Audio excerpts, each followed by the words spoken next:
Shows up. Woo, baby! Let's go! Time to shoot! Time to shoot! Let's go, baby. Right now, you want to know what I'm doing? I'm sending out an email from Malibu to the Pierson Fodè VIP Club that have signed up for the live that's happening tonight, Friday night, 7:30 p.m. No big deal. And you guys could all be a part of it as well next Friday. So, if you want to be a part of it, join Pierson Fodè VIP. Me and Tyler are going to be on there crushing it. Same with Mark, Adelia, and Zax. Let's go.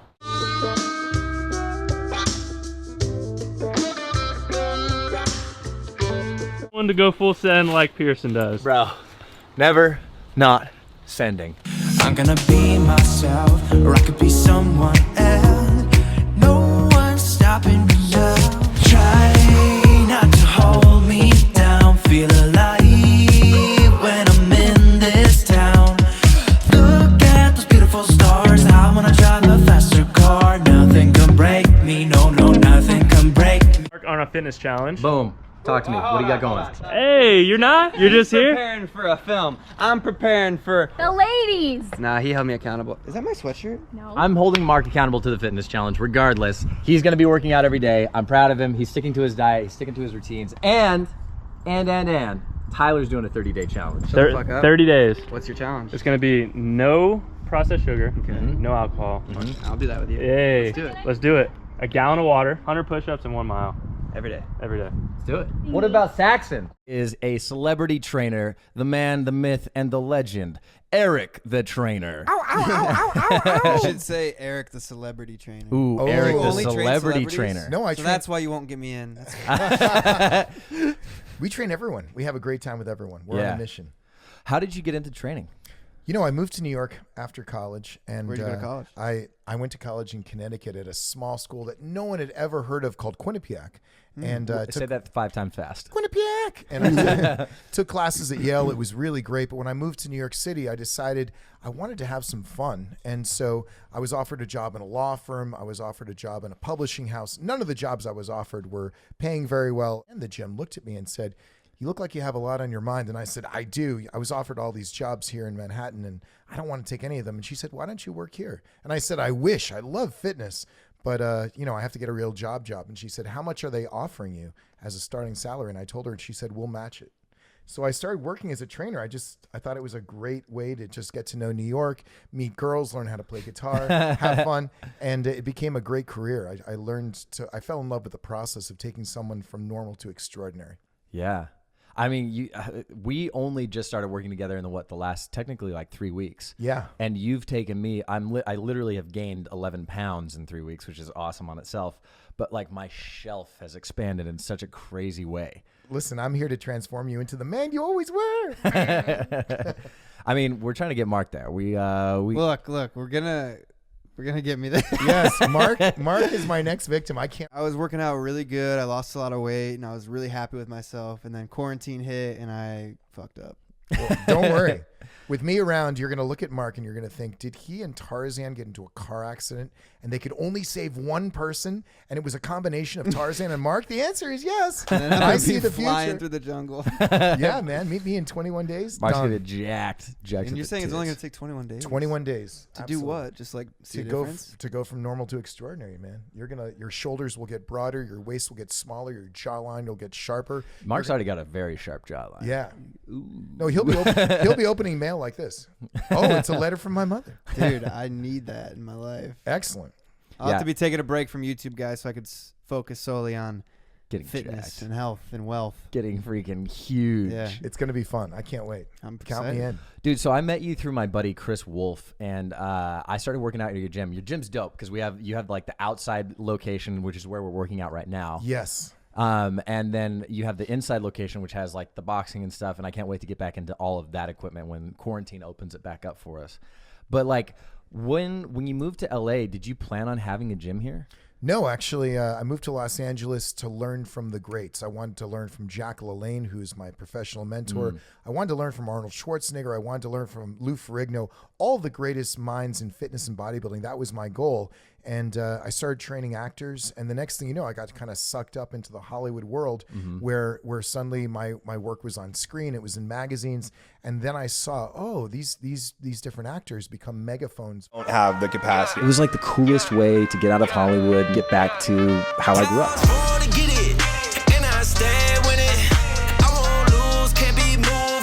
I'm gonna get just buzzed out of my gourd in like 20 seconds and have to are you bad rip at this these? out. Are you like a 3 milligram guy? Yeah, that'll be good. It's a 6. Is it a 6? Mm-hmm. Yeah, I'm gonna Dude, you get fucked. ripped to You're the gonna tip. shit your Halfway pants. through, I'm just gonna be pooping. We're popping zins. Welcome into the podcast. Another episode of Living Large. It's a boys only episode, and I thought, you know, since it is Pride Month, we brought Pierson on the show. Thank you. I do my best work here. Because we're proud of him? Yeah, we're very proud of I'm him. proud. Very proud. Yeah. Good transition. Yeah, how you doing, Pierson? It's been a while. It's been a hot minute. It's been really good. I've been very, very good. Very blessed. The fans miss you. What have you been up to? Dude, I've been working. I was shooting a movie out in Florida all of February and into March. And then got back and booked another project, and I'm shooting that right now. It's the Is this the working one title. about the yellow app? The Yellow App. The Are we allowed Yellow to App? talk about this? Yeah, we can talk okay. about it. Yeah, yeah. So Pierson booked a movie about the founder of Bumble, and who's the lead actress? Lily James. And what's she in that's so big? Dude, Cinderella. She did wow. Pam and Tommy. She did Baby Driver. She's an amazing actress. So what did they cast you for? Well, they said that sounded condescending. Yeah. Okay, A little you know what, dude? That's amazing. What did they cast you for? That's better. See, I said it with sincerity. With sincerity, Yeah, but yeah, definitely the same tonality. Well, because yeah. because you know me. Yeah, no, it works. It No, works. we're friends. We're allowed to joke like this. I'm playing. So Lily is playing the founder of Bumble, where she started out on Tinder and then had an exit from that project and then moved into founding Bumble. I don't know how much of the story is released, so I'm going to kind of keep it to the details of the Deadline article. And I came in to play her husband, Michael Hurd, or future husband, later in life. That's awesome. Yeah, it's pretty cool. So I'm like the good guy in the end that comes in and sweeps her off her feet. And she doesn't really need me, but we have an amazing relationship and it's fantastic. And in real life, this couple is amazing. Like Oh, you met both of them? I haven't met them both. Okay. Unfortunately. I was gonna ask if you had to do study their mechanics. Dude, you know what's great is so Michael Hurd does not have any social media. So Her husband. Her husband. Okay. And so there's nothing for me to base any of my performance So on you outside of some made it pictures. up? Yeah. So but what was hilarious is so I did the table read when I think we were at Disney and we did the table read. The producers all watched it. They gave their notes and everything like that. And then I get a text from my buddy the next morning. And I'm waking up and I'm like, what's going on? And he's like, hey, dude, I heard you booked a new movie. And I was like, oh, my God, no, nobody's supposed to know about this. Did it get leaked? Like, what's going on? I just signed a giant contract. I'm scared. What's happening? He goes, oh, you're playing my buddy, Michael Hurd. And I was like, no way. Please send me pictures and videos of you guys hanging out. He's like, dude, I'm with him right now. And so he sends me a picture of them hanging out. And I was like, that's wild. Is there a likeness? Do you feel like it's an accurate representation? I think we have similar features, similar look, but I don't. I'm looking I don't this know. guy up. I don't He know. doesn't have any social media. He has He's gotta pictures have a online. picture. What's his name? Michael Hurd. Michael Hurd? Yeah. Like Amber Hurd? Herd. But Any relation there? no, Way cooler No, if he it comes was. from Texas. He's like a good old boy. His family. Yeah, you do have some similarities. Same haircut. Yeah. Same haircut. Similar haircut. You're gonna have to shave light the beard? features. No, I trim it down, Okay. but similar. So what was the audition process for like for this? Honestly, it was super simple. I auditioned actually with Derek. We put it on tape really quick because I was shooting another project, and it was like 1 or 2 pages of very simple scenes, and then sent it off. And the next day, they were like, "Hey, are you free for a callback and a test?" I was like, "Yeah, I guess so. Yeah, very sure." Do the callback and the test, and they're like, "Great. Are you free for a table read tomorrow?" And I was like, Damn. Yes, sure. That's great." And this is all before you book it? Well, of course, by the time I'd gotten the Table read, I yeah. had booked it. Yeah. But there's always the option of them just totally firing you right after the table read or even after your first day of shooting. But Lily and I have great chemistry. She's so much fun to work with. She's a great actress, phenomenal performer. So it's been very, very good. In acting, Yeah.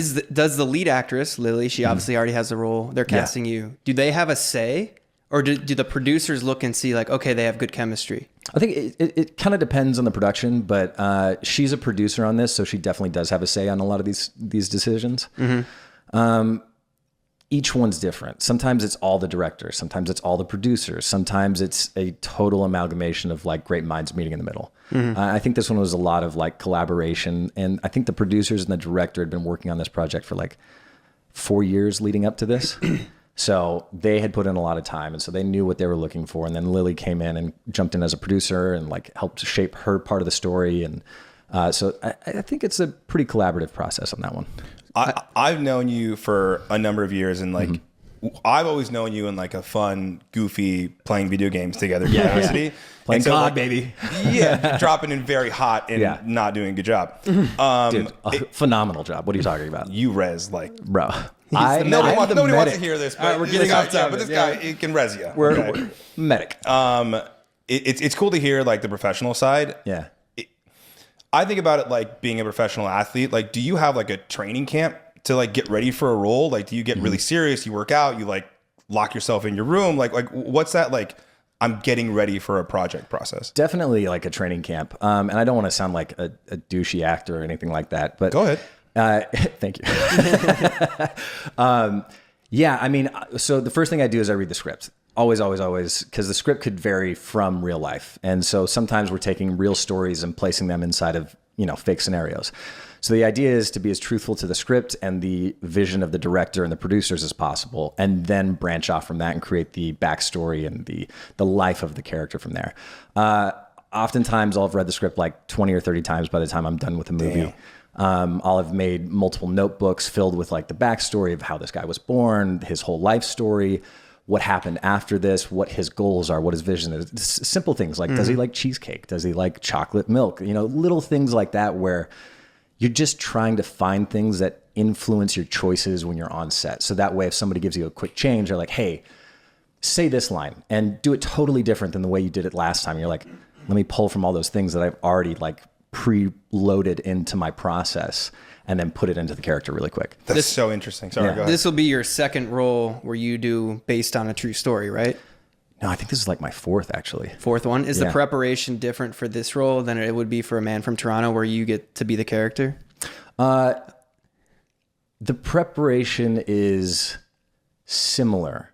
The preparation stays the same, but the backstory and research on real people is a lot more tedious because you're trying to pull as much information from their life as possible and trying to stay very accurate and true to that, while at the same time, being in kind of like some sort of false scenario that maybe they weren't inside of. But at the same time, it stays totally the same. But for something like Man from Toronto, we trained for 3 months doing stunt work and action sequences. And I trained with a ranger and a sniper and it was a whole thing. So it's super, super fun, but very different. But at the same time, the character stuff always stays the same for me. Do you guys know where this will be? Will it be on Netflix? Will it be in theaters? It's a Hulu original. So it'll be a movie for Hulu on their program. And what's the budget? Do you know? Are you allowed to say? I don't think I'm allowed to say. I'm going to let them say. Is it high budget though? It's a good budget. It's not Napoleon Dynamite? No. It's not an indie film. Yeah. They've got a healthy budget. That's sick. Yeah, it's pretty dope. All this sounds very cool and glamorous. Yeah. Is there like a shit side to like working on one of these projects? Yeah, it all bro. seems cool. Hold on, like, before you speak on the shit side, Yeah. I'll give my 2 cents. I tried acting. Okay. I've been in a few movies. Acting fucking sucks, bro. Well, did they have a real budget or was it Napoleon Dynamite budget? No, I got like $100 a day. Okay, so all right. But my qualm. There you go. Nice, Yeah, nice. There you go. I like big words. Yeah, my qualm with acting is, and I give you a lot of grace for this because it's like hurry up and wait, bro. You have a call time at like 6 a.m. and you don't shoot till like noon. Yep. And you just waste so much of your life sitting around waiting for them to finish the other shots. The organization is there, obviously, because they storyboard everything. Yep. But when you get there, dude, they are hours behind. Always. Hours behind. And like going from daily vlogging for me to like a set where I'm sitting around and fucking twiddling my thumbs for hours. Yeah. I don't know how you do it. Nuts, I bet. The way that I do it is I always have my laptop with me and I'm writing another project as I'm working on that project. Yeah, Like, or you just fall in love with the co-star. That works as well. Nice. That's what I did with Mark when we were vlogging. We Yeah. fell in love. Fall in love, baby. Romance. What have you been up to, Iggy? Yeah, Me, man. I'm This is turning into a I'm just- Pierson I know. interview. I just showed up. This This is just way the more boys. way more interesting. I'm Yeah. playing video games and working. It's not nearly as interesting as this situation going on here. Wait, no, actually, I do have. That is a real question though. Like, Yeah. what's like, what are the shit other than the shit like hurry up and wait? Like, what are the shit side of this? I think there can be a lot of shit things that go along with the filmmaking process. One of them is the hurry up and wait, but contrary to some scenarios, I really do love being on set. Like, it's truly my happy place. Like, even doing this is very much a happy place. It is fun. Yeah. If I'm stuck in my apartment, that's when I'm sad. Yeah. If I'm on set and I'm with people and we're creatively like problem solving the whole time, and I'm hanging out with the producers and I'm talking about their process, and I'm talking to like the DP about like why he lit the shot this way and like what we're going for, what's the story we're telling with the lens right now. I love all those pieces of the process. I think the tough parts really come down to people, and it's dealing with like egos on set. It's dealing with separated visions for a singular scene or like the project in general, where you've got a lot of people giving a lot of ideas and you're like, none of these are good. This is all a bad idea. We should all just stop right now and like rethink this whole process. Have you been in like a Christian Bale moment where someone just fucking starts ripping people apart and you're just like, what the fuck is going on? Absolutely. That's awesome. It's awesome. I won't say names, but it was a movie that I did a while back, and we had lost the director. When I say we lost it, he got fired. He died? Yeah. Oh, okay. He fired. He was fired. How does the director get fired? By the producer? By the producers. They're like, we don't like what you're giving us. Wow. And I'd never been a part of that. We also had like a strike on set because the group that we hired wanted to unionize, and it was a non-union film at the time. And there's a whole bunch of different things that were happening. So it was just like chaotic moment after chaotic moment. Mm-hmm. And the story was amazing. But the new director came in, and we're shooting this big sequence without giving anything away. And the director and one of the coordinators, the stunt coordinators, get into it. And the coordinator was like, we didn't have enough time to prep the stunt. We have to go back and prep this stunt. And there's a lot of moving pieces. There's like two of these teams going after each other. There's a whole big, sequence happening. And it's not Man from Toronto. I'm just going to like throw this out there so nobody doesn't come back to me. Like, and there was a huge all-out fight on set. No way. Between the two of them, and there's screaming and matches. So finally, I was the lead actor on the movie, and I stepped in. And I was like, "What the hell is going on? This is insane. This is totally inappropriate. Like, we just got back. We just fired a director. You come in. You were the AD, and now you're stepping into the director's position, and now you're causing more chaos than this is worth." I goes, and then also, it was a real story, and I was playing the real guy, and he wasn't there that day, thank God. But I was like, it's so disrespectful to him. Like, this is his story. And you guys and your egos are getting in the way of all of this. And it's absolutely ruining it for everybody that's put their heart and soul into this project. Mm-hmm. And that's what I think is like the shitty part of filmmaking, is sometimes you have those blowout moments where they cut filming for the rest of the week. So humans are the shitty part of the industry. Humans are the shitty part of the industry. Crazy. Yeah. The creative side is super fun. I love problem solving. Yeah. Well, speaking of unprofessional sets, and humans what did I do? Being the shitty part of the creation, I recently watched a documentary on HBO Max about Kevin Spacey. Apparently, this man was going around pulling out his wiener, touching other dudes' wieners. He was honking. This is what Iggy calls it. I wanted to ask you, as a very good-looking male actor, 6'3", 6'4", 185 pounds, 210 pounds, shit house of a man. As a very good-looking male actor in Hollywood, have you ever had a man make a move on you of a higher up? So many. Really? Whoa. Yeah, so many. Can you share that experience? I mean, there's countless. Names and addresses. Yeah, like places. names and addresses. Yeah. No, it's, let me be sensitive about this, because I don't want to throw anybody under the bus. There's two ways to look at it, because there's definitely the harmful way, and I've totally been vandalized in the wrong way, and I fucking hate that. I think that's super inappropriate and it sucks. But at the same time, there's also the moment of like literally somebody just like shooting their shot. They're like trying to flirt, and like the same way you try to shoot your shot with a girl at a bar or something like that, they're trying to shoot their shot with me. Right. And I try to differentiate the two, so that way I'm not like just demonizing people out of nowhere. But yeah, there's definitely been times where it's been totally inappropriate. Also, I've had my ass grabbed and dick grabbed by like, fans standing in line taking pictures, and like just probably over 1,000 times. But do you feel that since the person has so much power that you don't speak up, you just allow it? No. No? I've definitely spoken up, and it's definitely bitten me in the ass. But you said it's bitten you in the ass. Yeah. Really? But I was sensitive about it. I was like, hey, not for me. Like, thank you. It's a giant honor that you think of me that way. Endearing. It's very nice that you think that I'm that attractive. I really appreciate it, but like totally not going to happen.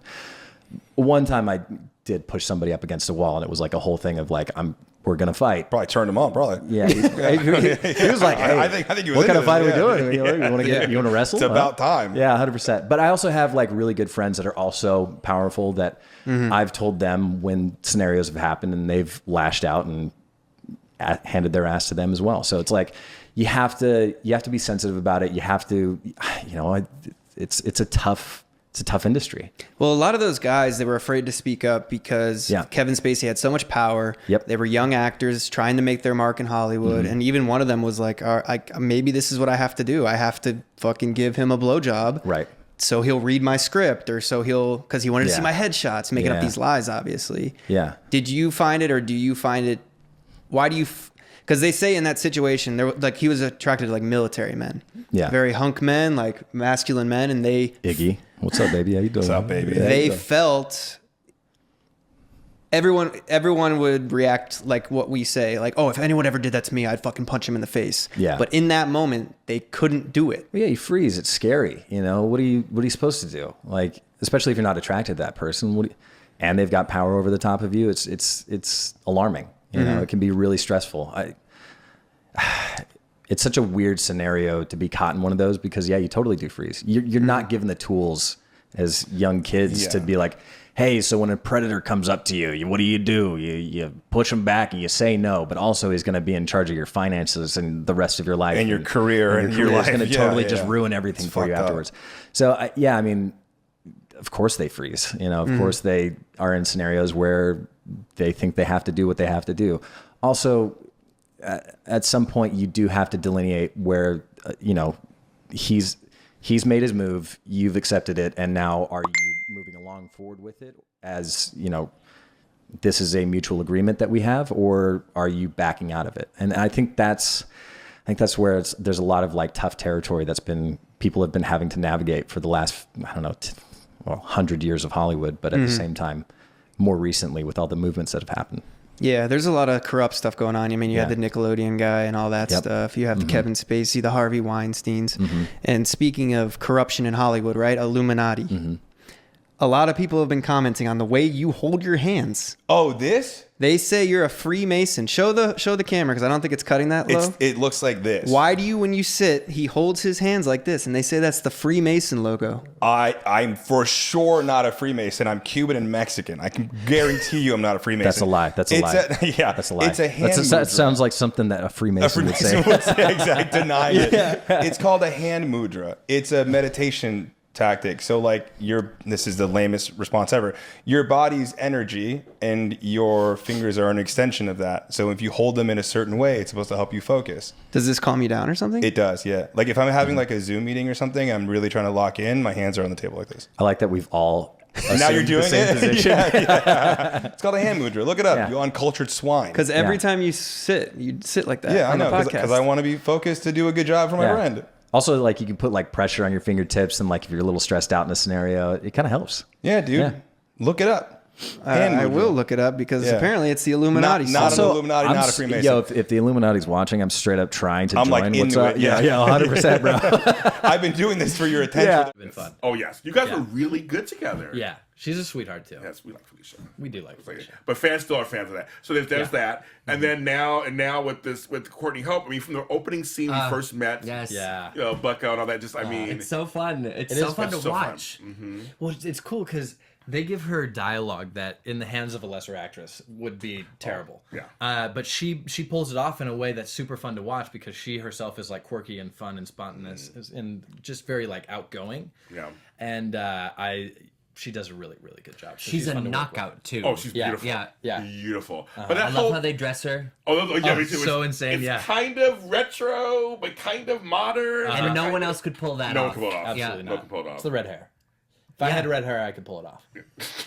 It's true. I can't just see you with red hair. Well, our friend is on your show too, Patrika Darba. That's our buddy. Oh my God, Patrika's amazing. And she's the bomb. And speaking of red hair, and that's and I was thinking that is an inspired choice. Her and Darlene, inspired choice, Baker Shirley. You know what's funny is So I have a friend that watches the show now because I'm on it. Okay, Another see? new viewer, See? yeah. See?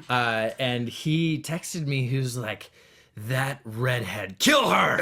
and I was like, "It's funny because she's the nicest person." Oh in real yeah, life. we know that. Shocking. Oh yeah. But on the show, she's playing this like vicious villain Yes. that's out to get my Yes. designs and Yes. tearing us apart, and it's great. I think that's good No, acting. Patricia is seriously one of the nicest people. Like, out Yeah. there. Love and so humble and just like wise and just like. But she's an actress and she can play this. And she's the head of the governor or the governor of the Emmys Yeah. or something like that. Yeah. That's amazing. Yeah. Michelle D says, "Back off my man, Matthew," and Danny Lang says, "Matthew, easy, back off my hubby." They're fighting. They're fighting that's over there. right. They're fighting. I'm not sure if you guys noticed, but I put a ring on it. He did. I'm telling everybody. Oh my god, I It's love true. it. It's true. Oh my god. We're engaged. We're engaged. You heard it here first at AfterBuzz TV. We are engaged. Okay, so lastly, what are you wearing to the Emmys? Because you are a fashion plate. The no socks and shoes we were talking about last year and all that stuff. I mean, Belts are out. Belts are out. Is what that. Belt's So out. Unlike tuxes and suits, yeah. So Okay. Just depending on the look, mostly. But mostly belts are out. Okay. Stop wearing your belt right now. I'm Take making your a belt mental note. I'm about to. off. Jeans are okay though. Jeans are Jeans. cool. With a belt, Yeah. With- Are these? That's good. but No, the that's belt good. matches the shoes. Yeah, no, it's perfect then. We're in luck here, guys. We're And, and in love. and in love. We're in luck and in love. Yes. Oh my god, Kevin. Oh my god, I think this gets so sugary in here. It's hot. It's getting but hot. It's getting hot. Best interview ever. He's like, but I was going to say, so what, do you know what you're going to wear yet? It's next week. It's next week.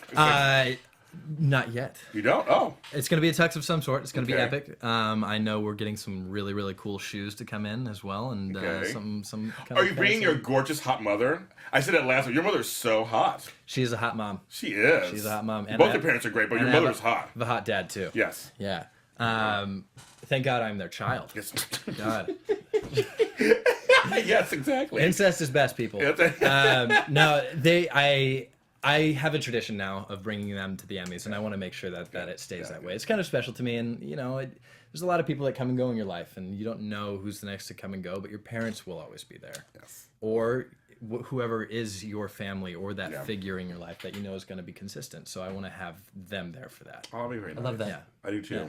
That's very smart. And they support you. I know you support your career, so it's really nice to show them a nice night out Yeah, absolutely. for them. I'm sure it's totally different for them. It's like, Yeah, what they is come this? straight out the farm, then they Yes. like suddenly. So last year, my dad. Oh my God, this is the greatest story of all time. So he's on. This is post Emmys. Like I didn't win, and we're all out on the dance floor, and Caroline, Lindsay, and I are out doing our thing. We're dancing on the floor, and my dad's over standing in the corner, and he takes Zumba classes. Oh, He's a Zumba master. go Dad. No big deal. Okay. And he, what's that? The 2-step, 1 hop now. Oh yeah, yeah. slide. Yeah, The slide. Yeah, something slide. Yeah. Electric slide or cha-cha slide or something like that. Yes. That song comes on. He gets into the front oh my god. of the dance floor and starts coaching everybody on this song. The man threw down. I was so impressed. I was like, "That's my dad." It was so legit. I was so impressed that night. So proud. Oh, I love it. Oh, Yeah. the farmers, they do it. Farmers know how to do it right. They Yeah, do. they do. No shame. And no shame. I love farmers. Yeah. It's great. Thanks for being on the show. Yeah. Welcome, everybody. Farewell, farewell. And I will be running the show from here on out. Welcome to AfterBuzz with Pierson Fodè. Ooh, that sounds good, actually. Yeah, it does. Thank you. It does. See, Matthew To he's be a like, co-host. Yeah. Oh, Matthew, are you up for hire? Could you get us a cup of water, Steven? I'm like, I started the show. He's Steven I now. started the show. It's my show. Steven, could you get us a couple waters? Sure, for you, of course. Not fair. I started this place. Mine.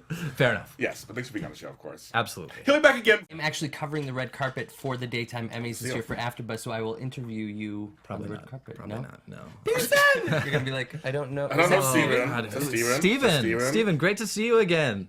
Could you get me a water? Thanks, man. You guys, this is right Pierson here. Fodè. He is up for an Emmy this year. The Emmys are on Sunday, April 30th. They're going to be streaming, apparently. Yes. That's what Awesome. I heard. So they'll be streaming. So find out. We'll find out. I'll post stuff where that is. Yeah. And you'll see if he actually takes it home. Who knows? But if not, he'll look nice, of course, either way. I'll look great. He'll look great. Listen, they want to give me the Emmy even if they don't. See, exactly. I like, actually, yes, exactly. Sure. He's at Pierson Fodè on all social media. Matthew, where can they find you? You can find me on Twitter and Instagram at Matthew E. Fodè. At Matthew E. Payne. He put a ring on it. You damn right. And you can follow our show on, where am I? On Facebook, The Bold Breakdown. You did, 21st. I'm like, and they're great. Thanks for watching those. Our show is every Sunday at 8 p.m. Pacific Standard Time here on AfterBuzz TV. Thanks for watching that. Lindsay Godfrey's coming on. And I have some other guests that I'm working on the works to come onto the show too. So you have to follow us to find out who they are. Tom Cruise. Yeah, like, can you imagine? He just comes in, he's like, what's up, Bold and Beautiful with you? I'm like, sure, Tom, what do you say? I love the Bold and Beautiful. Pierson Fodè is one of my favorites. Yes. You would die if he did come on the show and say that. I would, yeah. Just keel over. Kiss his feet. Yes. And I'm James Jr. You can follow me at James Jr. where all James Jr.'s are sold. We'll see you next time. Lived with a traumatic brain injury, a condition that challenged his mental and emotional well-being and tested his very sense of identity. And yet he continues to show up and stand tall, and he is tall. You're going to see him in the thumbnail of this video standing next to me. I'm a tall 5'7", but he's way taller than that. And yet he continues to show up and stand tall every day and create the resonate on a soul deep level. He's faced the darkest nights with grace, grit, and unmatched tenacity, refusing to be defined by any illness or struggle, and instead choosing to define himself through courage, vulnerability, and an unstoppable work ethic. What's more, I'm proud to say that Pierson isn't just a guest today. He's one of my dearest friends. A brother in life and mission. He's walked beside me in this advocacy work in his own way, with a heart as big as his talent and a compassion that's rare in this world.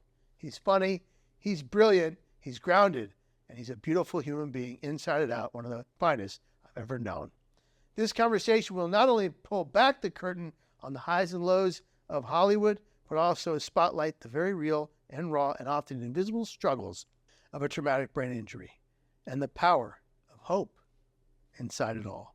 Healing, and of course, human connection, like we're doing right now. This is raw, real, and a radiant conversation you won't want to miss. So stay tuned, buckle up, get ready for the Pierson Fodè on the Hindsights podcast.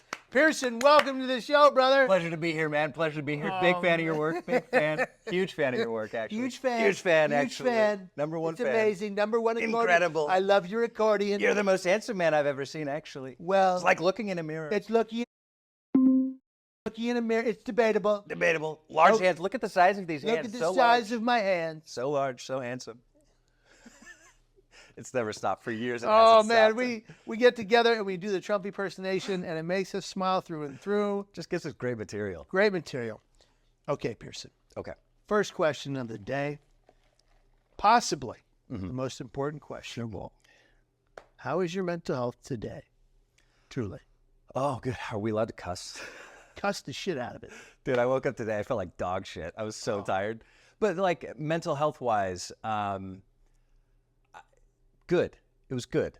But, you know, just tired. It was one of those days you wake up and you're like, oh, fuck, I'm tired. I don't want to get out of bed. I want to take a little bit of a nap already, and I just woke up.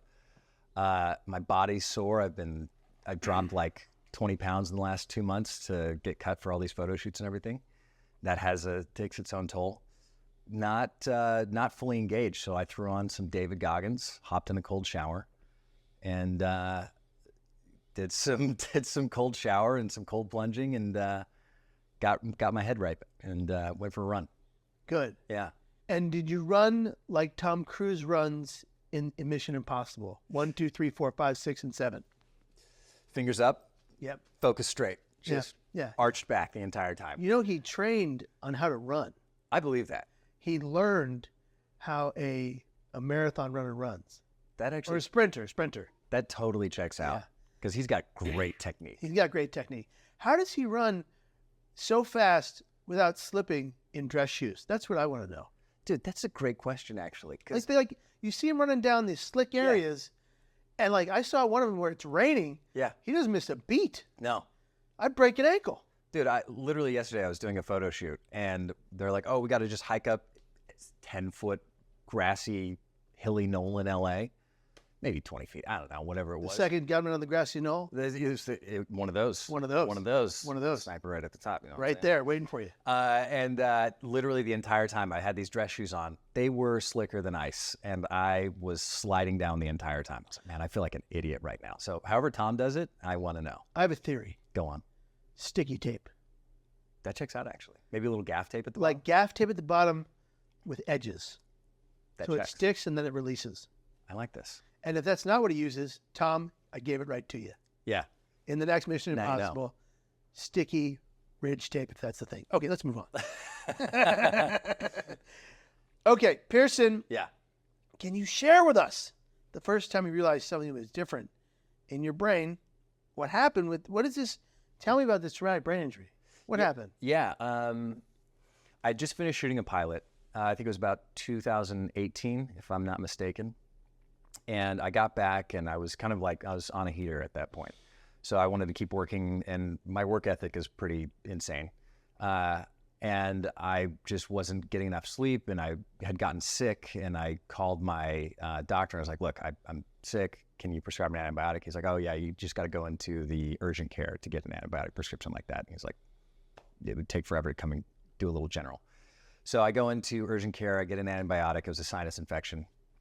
And I was like, great, this will kick the sickness in a couple days, and I'll be back up and running. I'm auditioning and testing for other projects. This is fantastic. And when I got home, took the first round of antibiotics. It's clindamycin, normal antibiotic that people use for sinus infections. Took it. Next day, I feel a little bit weird. I'm like, doesn't feel great, but whatever. So there's some side effects. And I knew I was allergic to penicillin because I always felt weird when I took that. Anyways, 3 days in, I called the doctor. I was like, hey, I feel way worse than I did when I started. Now, mind you, this isn't my general doctor. This is just the urgent care doctor. And she was like, well, that's kind of common. Do you have hives? Is your throat swelling? And I go, no, but something feels really off, and I don't know how to pinpoint it, but I'm significantly worse than I was when I started.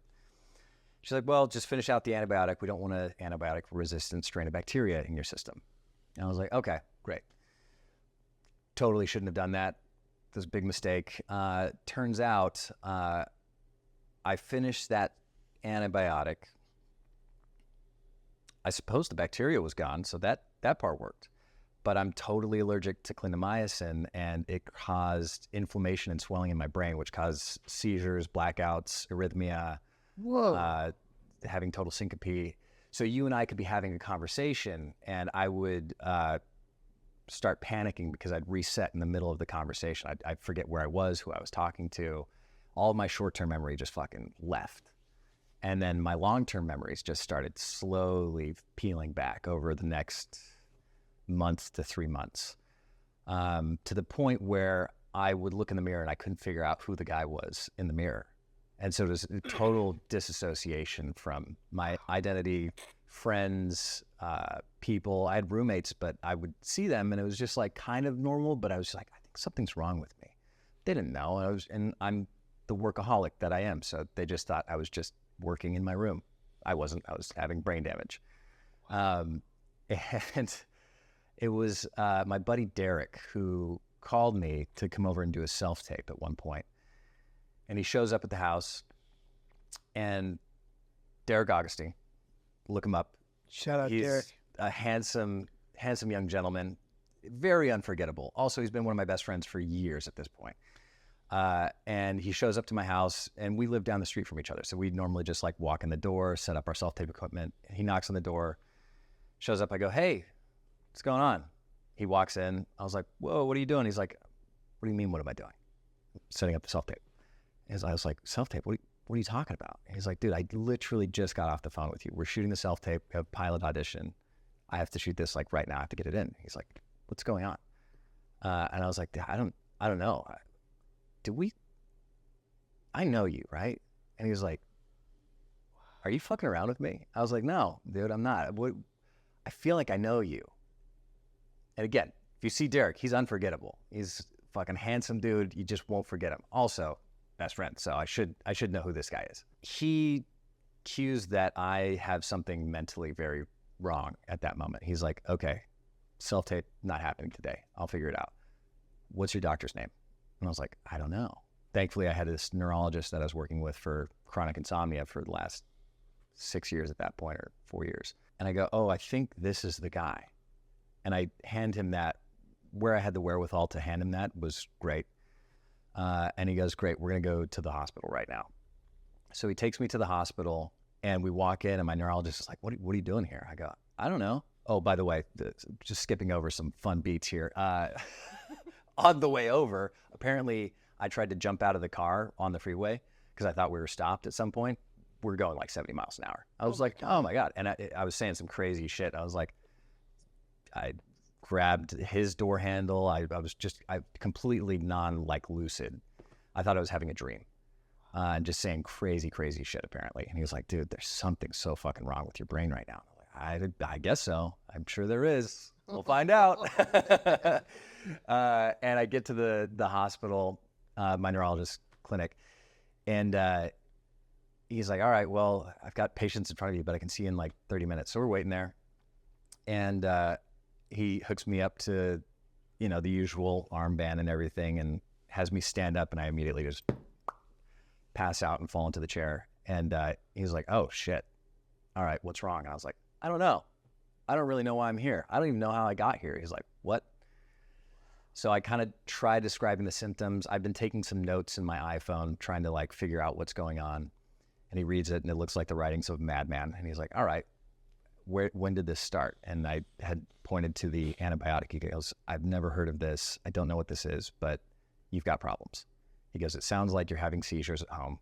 I'm going to put you on an EKG machine that you take home with you, so it monitors your brain activity. I think that's EKG. Yeah, we'll find out. And then a heart monitor as well over the next 2 weeks.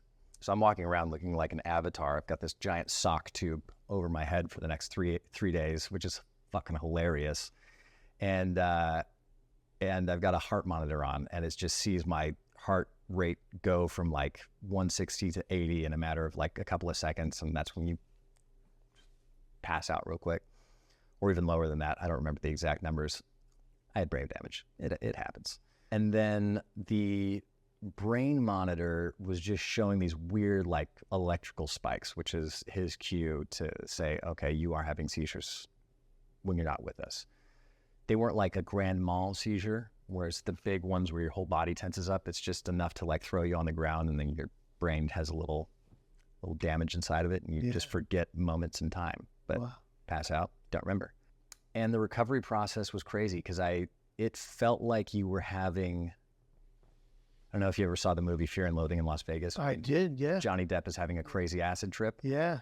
It's like that mixed with Memento, where everything is just resetting all the time. So everywhere you're going, you don't know where you are. You don't know who you're talking to. Every like 20 seconds to 20 minutes. Give yourself tattoos all over your body? I had notes everywhere. I had Post-it notes all over the house. Wow. Yeah. And in my phone, just to remind me of like what was going on. And I had friends that were taking notes on me because they were so weirded out by what was happening, because this is not normal for me. It was a long healing process because it's not something that's very common, and it's not well studied. I found out later that there are a lot of black box warnings on antibiotics. Some people have had paralysis, full quadriplegic paralysis, or what's the bottom half is only loss of your legs? Paraplegic. I just watched this video of another guy who lost like his ability to like breathe properly, his arms dead, like all kinds of crazy stuff happens with these antibiotics. There should be a test. There should definitely be a test to see if you're allergic to some of these antibiotics. I think I kind of got out relatively lucky. I've gotten most of my memory back. There's still pieces that are just totally wiped. I'll see a photo of something or a video and I'll be like, don't know when that happened. I was talking to a girl at the time. Apparently I just ghosted her, as I did with most people during that window of time. Yeah. And I saw her like 6 months later. She's like, what happened to you? I go, what? I know your face. What do you mean? And she's like, we were like talking for a long time and you just ghosted me out of nowhere. I go, I would never ghost you. That's crazy. I did? And she was like, yeah. I go, oh my God, I'm so sorry. Yeah, I had brain damage. Working with my neurologist, I did a lot of studying online in the process. I did cognitive behavioral therapy, physical therapy. I couldn't go from like a walk to a run. I mechanically couldn't figure out how it worked. I would just like trip over my own feet. Weird stuff.